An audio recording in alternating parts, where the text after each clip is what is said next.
Well, Jim, speaking of manscaping or shaving, a lot of wrestling fans have been hoping that someone would shave down Chris Jericho's vocal cords and maybe prevent him from being on commentary, and funny enough, God may have beaten us to the punch. Well, apparently this came out of London. Across the pond, well, the UK. Wasn't in London, somewhere in the United Kingdom. Fozzy is on tour. Chris Jericho got sick, went to the doctor, and they ordered him not to sing. And this stuff writes itself. I know certain people have been critical of Chris's musical interludes, but I didn't think that we would actually get to a point where officials of a foreign government would demand that Chris Jericho quit singing. Did you? I mean, I had prayed for something like this to happen. I was hoping it would be someone bigger. I was hoping it would be the Pope. But I'll take what I can get. And I honestly, I see what was going on here, because when I went to England the first time in 2014, they took me out in that rain and miserable weather. It was in February. This is December.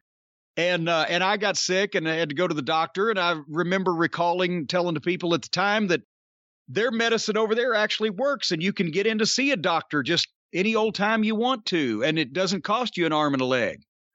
But he probably got something like that and had irritation in his throat, vocal cords, and they're going to tell you don't sing or yell or whatever for a specific period of time. But since he was over there as the lead singer of Fozzy, they did the next day at the show, they were going to have guest vocalists come up at the fans and do like karaoke or something.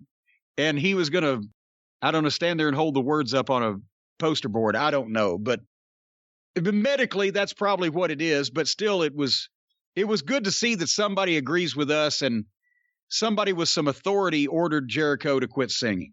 When you first heard that he was hospitalized, and they quickly said non-COVID, because everyone would hear Chris Jericho hospitalized and immediately think, oh, COVID, clearly. He's been begging for it.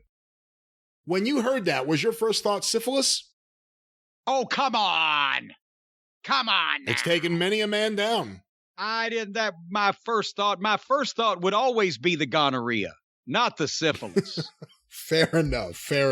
Or maybe just, a little fucking crotch rot. You never know. What do you do for that? Use cornstarch, or do you use baby powder? What do you use for crotch rot? I don't suffer from crotch rot, I'll have you know. I thought you were talking from experience.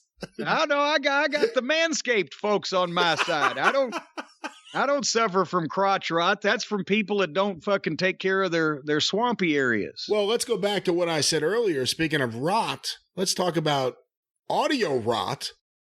Will this do what everyone has been begging for? Will this keep Chris Jericho off commentary for a considerable period of time, if not forever? I don't think so.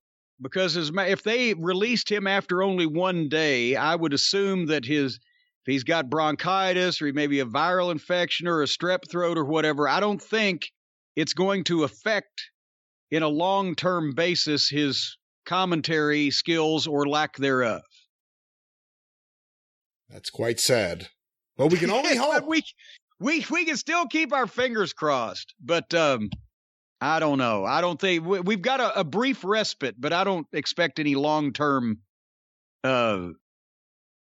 vacation over this.